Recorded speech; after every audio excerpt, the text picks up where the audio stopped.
Alors, au niveau du texte, je vais vous remontrer quelque chose pour ceux qui veulent faire du texte normal. Donc, je vais jeter ici le texte sur la courbe pour que ce soit bien clair hein, au niveau des fonds, etc. Donc, regardez, open your eyes, ouvre tes yeux. C'est Ok, regardez ici, je vais vous remontrer quelque chose à propos du texte alors. Hein. Voilà, du texte que j'agrandis. Ok, je le mets en optique, voilà, bien sûr, on peut choisir la police, etc. Ok, du texte. Donc, je vous rappelle, quand vous avez du texte, Ah tiens. Dans la palette des outils, il faut absolument enlever les couleurs ici. Donc, regardez bien ça parce que vous allez apprendre des choses sans doute. Vous me dites si vous connaissiez déjà. Hein. Voilà. Donc, commande Y, le texte est là. Commande Y, quand on aperçu, on ne le voit pas parce qu'il n'y a aucune couleur de fond et de contour. Et c'est par la palette aspect qu'on va gérer ça. Menu, fenêtre, aspect. On va demander d'ajouter un nouveau fond. Voilà. Et choisir la couleur du fond dans le nuancier s'il faut. Ça pourrait aussi être un dégradé. C'est pas un problème. Un motif. Mais dans ce cas-ci, je vais mettre une couleur comme ça. Voilà, c'est sur la ligne de base. Donc, on ne sélectionne pas le texte avec l'outil texte, c'est vraiment sur la ligne de base. Bien. Alors, je vais modifier maintenant le contour. Le contour, je vais lui mettre une couleur et je vais mettre une épaisseur. Ok, on va me faire comme ça. Voilà, une épaisseur au contour. Et qu'est-ce qui se passe? Eh bien, vous avez le contour qui déborde sur les caractères. Plus il est épais, plus il déborde et ça fait des choses bizarres comme ça. Ça modifie le dessin des caractères. Comment est-ce que vous pourriez faire en sorte que le contour faire un décalage sur le contour? Je sais pas. Comment est-ce que vous pourriez faire en sorte que le contour soit à l'extérieur des caractères? Bon. Ah non, non, dans les autres. Attendez. Les options de contour, là, par exemple. Oui, mais dans le cas de caractère, c'est grisé. Je vais juste vous montrer vite fait que si je fais la même chose sur une forme vectorielle que je vais créer ici, voilà. Bien sûr, dans ce cas-là, dans la palette contour, l'option est accessible. On peut mettre le contour à l'extérieur ou à l'intérieur d'ailleurs. À l'extérieur, mais c'est ça que je veux faire. Je veux faire le contour à l'extérieur. Je veux pas qu'il change la forme. Ok? On est d'accord? Mais c'est pas possible.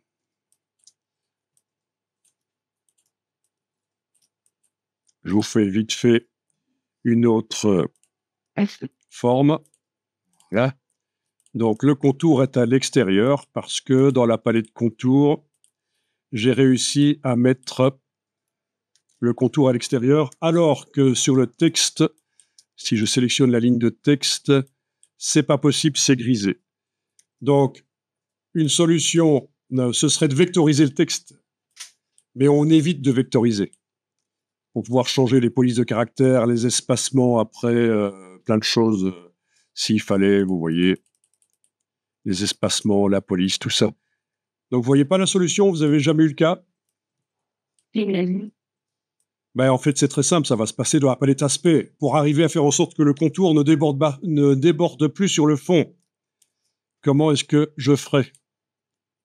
Ça se passe dans la palette aspect et un enfant de 10 ans qui n'est pas inhibé comme vous, parce que vous n'osez pas dire tout ce que vous pensez, un enfant trouverait la solution tout de suite. Pour ça, déplacer le contour et le mettre en dessous.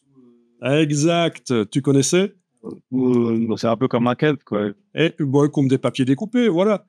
Donc le contour a toujours la même largeur, mais il est caché par le fond. Voilà. C'est super, vous avez gardé votre innocence, vous avez trouvé la solution. Là, c'est là que tu regrettes d'avoir répondu.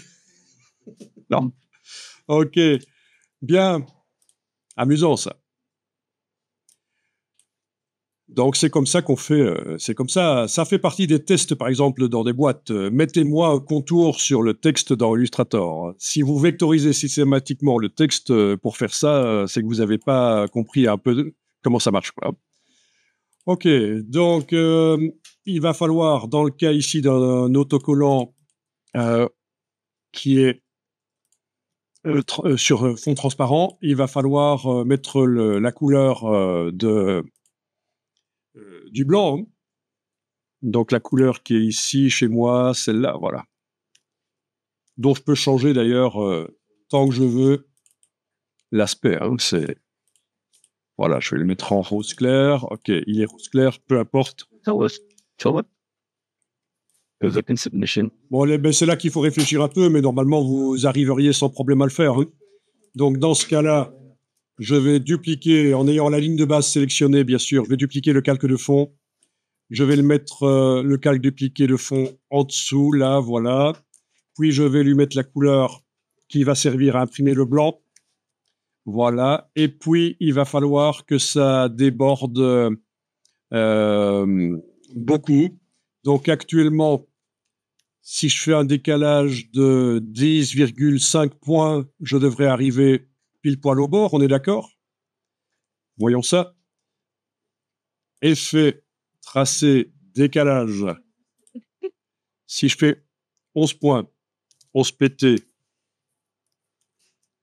voilà, on voit que ça déborde de 0. Vous voyez pourquoi, en fait, hein, c'est 11,5 qui arrive jusqu'au bord, pile poil. Hein, parce que mon contour fait 21 points, donc la moitié de 21, c'est 10,5. Donc, si je fais un décalage de 10,5 points, il est pile poil sur le bord. D'ailleurs, si on enlève l'œil en face du contour, ça va se voir. Voilà.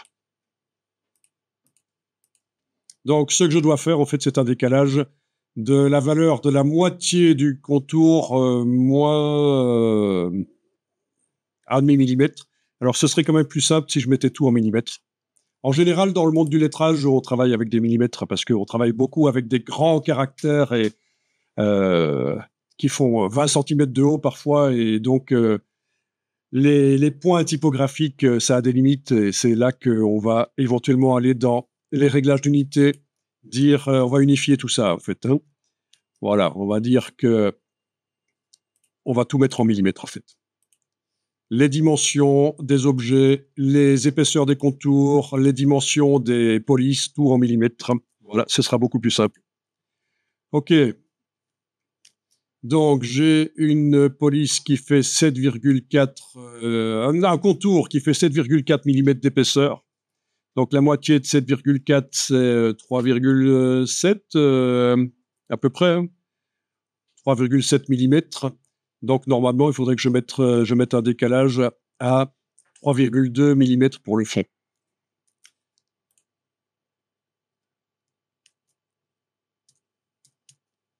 Comme ça, j'ai un fond blanc qui est 1,5 mm plus petit que le contour.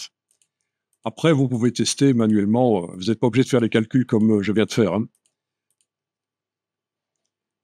Le fait est que je ne peux pas me permettre de mettre un fond blanc et de faire un décalage négatif parce qu'il y a le contour qui déborde. Donc, c'est pour ça que je suis obligé de faire un décalage positif, mais qui ne va pas plus loin que le contour, qui va presque jusqu'au contour, quoi. Est-ce que ça vous paraît plus ou moins logique, ça? Donc, il y a besoin du fond blanc, parce que sinon, quand vous allez imprimer ça sur le transparent, les encres sont transparentes, quoi. Il faut mettre le fond. On s'est joué sur l'opacité ou pas? L'opacité de l'impression? Non, on ne s'est pas joué sur l'opacité de l'impression. Hein. L'encre, elle est transparente. Tu imprimes du cyan 100%, c'est du cyan 100% transparent. En fait, parce que c'est comme ça que ça marche, les encres. Hein. La lumière traverse l'encre, la lumière blanche, elle est reflétée par le papier et elle retraverse l'encre dans l'autre sens vers toi, en ayant des fréquences qui ont été enlevées. C'est ce qui fait la couleur. Ok. Voilà.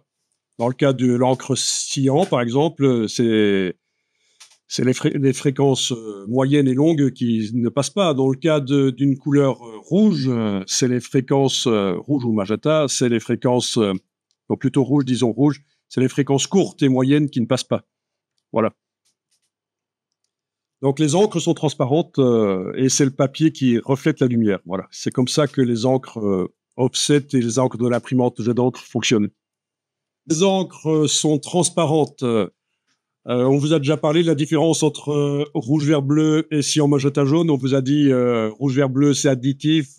Cyan, magenta, jaune, c'est soustractif. Ça va. Additif, soustractif, vous voyez ce que ça veut dire? Vous êtes très fort parce que moi, je comprends pas. Moi non plus. Ben voilà. Ils attendaient qu'il y ait des pièces de papier. C'est pour ça que j'ai fait une petite explication où, avec des petits schémas, avec des petites courbes spectrales, j'explique ce qui se passe réellement quand on superpose des encres. Regardez. Je vais vous la mettre sur le serveur et vous donner l'adresse, voilà. On va pas la regarder ici parce que ça demande de se concentrer, en fait. Voilà. Donc, vous voyez, pour chacune des encres, je montre qu'est-ce qui est absorbé par l'encre et qu'est-ce qui est reflété par le papier. Ensuite, quand on superpose plusieurs encres, si ça veut bien fonctionner, voilà, quand on superpose plusieurs encres, par exemple, pour obtenir la couleur verte à l'impression, on superpose du cyan et du jaune. Vous voyez que le cyan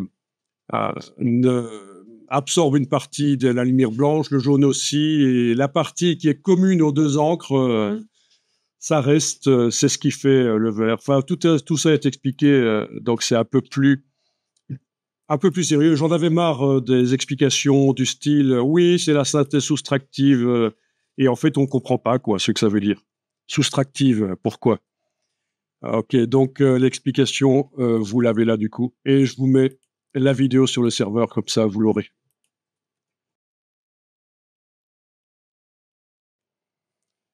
Alors, à propos du texte, voilà, je positionne le texte. Je vais faire un rectangle à coin arrondi. Voilà. Je le mets sans fond et avec un contour rouge.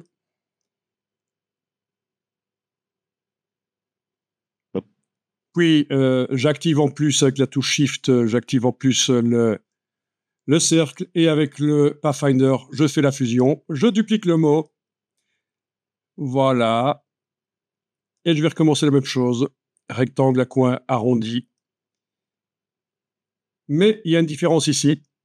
C'est que au moment où je vais cliquer sur le réunion, après avoir sélectionné le rectangle à coin arrondi et le cercle, je vais enfoncer la touche Alt quand je clique, la touche Option. Et ça fait quoi? Avec la flèche blanche plus, quand je viens maintenant, je peux repositionner.